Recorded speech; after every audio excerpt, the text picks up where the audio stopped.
When I first started to really care about style, I made all of the classic mistakes you could ever think of. So in today's video, I wanted to go over why most guys struggle with their style and how to fix it.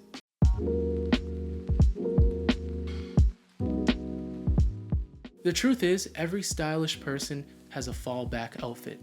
That one fit that if anything were to come up, like a last minute date or you're just hanging out with friends, they have this one outfit that they can put on that they know looks great and they don't have to think too much about when putting it on. The trick is, once you find this outfit that you feel really confident in, try to make variations of that same formula. So what I mean by that is you're finding 2 to 3 outfit formulas that you know are proven to work, looks that you absolutely love, and just recreating those over and over again with different pieces. So say your go-to outfit is a pair of relaxed trousers with a nice knit polo, maybe some sneakers, and then some accessories, a watch. What you're going to do is create variations of this outfit. Maybe it's different color trousers, maybe it's a different color knit. The point is, you already have a foundation, a place where you feel like you look the best, so it only makes sense to buy other things that look similar to this. And of course, I don't think you want to buy the same exact brand just in a different color. For me, that just feels boring. But what I mean is you have a solid foundation, a place that you can look at and say, this is what I look like when I look my best. So let me try to find other cuts, other styles that look similar to this outfit. And I do think that does a great job of helping you find your own personal style, your own taste, because you're developing and building upon something that's already proven to work, and branching outside of that is what's going to start making that foundational outfit look more unique over time. The more you build on it, the better it gets. See, the thing is, when you're bouncing between multiple styles of clothing, whether it be streetwear, formal wear, preppy, old money aesthetic, your wardrobe is going to fill up like no other, and it's going to feel like you've never really found your true style. Now, I'm not saying that you have to ditch this and only choose one way of dressing, but I would consider trying to find a way to blend these different looks. Try to find a way to create a middle point that is almost like blending all of these different styles that you really like into one, and learn how to use them with intention. So what really helped me develop my personal style was realizing that I could mix influences. That if I really loved a clean outfit, I could still throw on a cool sneaker to make it feel maybe a bit streetwear. It kind of still throws it in that casual realm. But see, what I'm doing is I'm mixing some different styles there. I'm not just saying I'm going to completely dress streetwear. Feel free to build off of that core and create influences within it, and that's how you develop your personal style. So you don't necessarily need to pick one style, but you do need to find an outfit that feels like you. You need to blend all of these influences into one and find a lane that feels true to you. I've been inspired by so many people, so many different genres of clothing, that over time I've been able to use those influences in the things that I've been wearing. It's almost like taking all of your experience and bundling it into one and showcasing it into an outfit. It's like a representation of the things you've learned. Now this one goes out to the people that have a really hard time getting rid of old things. If you're holding on to old pieces and you're not letting go of things that you used to wear, especially if they don't fit, they're starting to get old, you're not really into that style anymore, you're never going to progress in your personal style. Because could you imagine looking at the same old pieces every single day while you're trying to move forward at the same time? Not only is it going to be really confusing, but it's also going to create a ton of clutter because you're just adding to things that you don't even use anyways. So I do have a couple practical tips that I think will help you move on from those old clothes. So this is what I do. I'd recommend that you put your hangers in the opposite direction, so the hook would be facing this way, and every time you use a piece, you put it in the opposite direction. So then you can look at your wardrobe and think, wow, I noticed that I've only used 6 out of the 10 clothing items that I've hung up. Maybe I should look at these pieces, take them out, and spend a weekend deciding if I should keep these or not. Why haven't I worn them?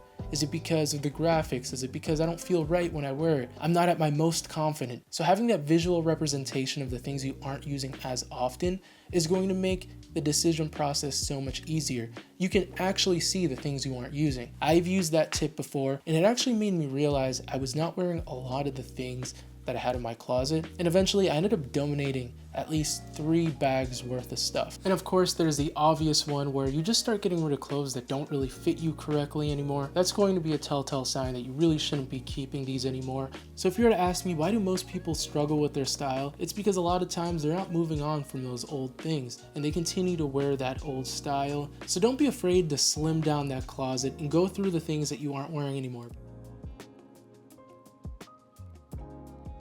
When it came to bringing my style to the next level, I really needed to drop this one thing. I needed to stop dressing for someone else's body type. A big reality check for me in that moment was realizing that what looks good on someone else might not look good on me. And initially, that was wearing skinny jeans. Now, I knew for a while it was a trend to wear skinny jeans, and I understand that styles really do come and go, but even then, at that moment, I didn't last very long doing the skinny jeans thing. I maybe tried it once or twice and immediately noticed that I just felt like I looked like a walking toothpick. It was at that point that I realized I would be wearing straight jeans for the rest of my life because there's no way that I could be walking around looking like that. When you apply this principle to other body types too, it really does work, because if you're on the shorter end, utilizing those crop pieces, cropped outerwear jackets, are going to help elongate your body. So that was a huge learning lesson for me, because it made me realize that I should really be focusing on fit and proportions and the way that clothing is supposed to fit on my body, because what looks good on someone else isn't going to look good on me. We all have vastly unique different body types, unless you're identical twins, but even sometimes twins look different. So in reality, don't always copy someone else's look because it might not translate the same. Now here's a place where I'm still genuinely struggling myself, and it's the fear of looking too feminine. I think it's really easy to fall into the trap of feeling like you're not masculine enough because you care about the way that you look. See, the thing is, dressing well and also caring for your personal hygiene puts you in control of your narrative. First impressions are the most important thing that you need to protect. I just feel like when someone looks put together, automatically it looks like they have their life together. Now, to circle back on my main point where I said this is something I still really struggle with. Recently, I've seen the trend where men are starting to buy clothing in the women's section at Uniqlo. Now, I have no problem with anybody who shops in the women's section, but the main point is I think society, especially society in the US, looks down on men who look outside of the typical options. As a matter of fact, for the longest time, I felt like it was really weird to carry around a tote bag. Now, this was a few years ago.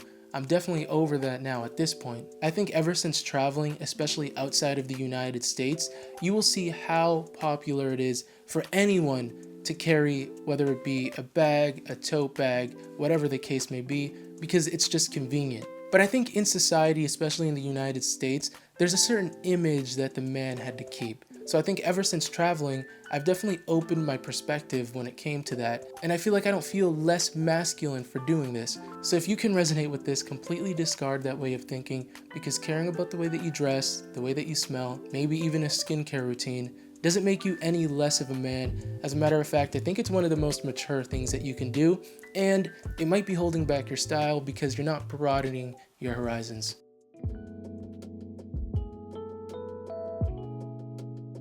Recently, I've seen this trend where people are just trying to be super nonchalant. Like, it's too cool to be trying. To really hone in your style, it's going to take a lot of repetition, a lot of learning, a lot of self-discovery, and you can't do that by simply not caring about it. As a matter of fact, you really can't get good at anything if you're not seen trying. And I think it's the coolest thing to see people who are extremely passionate of whether it be their style, watch collection, maybe they're extreme Pokemon collectors, baseball card collectors, extreme camera fanatics. Having passion is the most inspirational thing I think I could see. It just shows that people care. It's something that they look forward to doing. And the truth of the matter is, the most effortlessly good looking people that you've seen, the guys that just look like they're not trying, there's a newsflash, they 100% are most definitely trying to look effortless. And the thing is, effortless style doesn't come from not caring. It comes from honing in your style, making it look like you just put this together, that you're kind of like, oh, this guy doesn't really try so hard. Look at how clean he looks. It looks like he's not even trying. How did he put together this look? And it's just comes so naturally. I'll tell you one thing, to get to that point took a lot of trial and error. It took a lot of looking goofy, trying other things. So don't be afraid to care, because confidence doesn't come from pretending, it comes from owning the fact that you care and just staying true to yourself. And I promise when you lean into this mindset, it's going to help you develop your style, because you're not going to be afraid to fail. You're not going to be afraid to look weird, and all of those lessons that you learn along the way, as they say, teach you a valuable lesson. It teaches you what not to do, and if you do that enough times, eventually you find the right thing to do. So at the end of the day, your style doesn't need to be perfect. And I know that all of these points might seem like rules, but in reality, these were just things that I felt like when I was in my style journey held me back. And once when I've realized these different pain points, I felt like it took my style to the next level. So to really wrap this video up, don't be afraid of the limits society has placed on you. Be confident, be true to yourself. And I know that these points might seem like rules, but in reality, I really do think they have helped me, and I think they've helped me push my style to the next level. So I really hope that these points really helped you too. If you have any other recommendations, any other things that you felt like helped take your style to the next level, feel free to leave them in the comments below. I'm sure someone else would really enjoy finding more tips outside of what I just mentioned in this video. And as always, thanks so much for watching, and I hope to see you on the next one.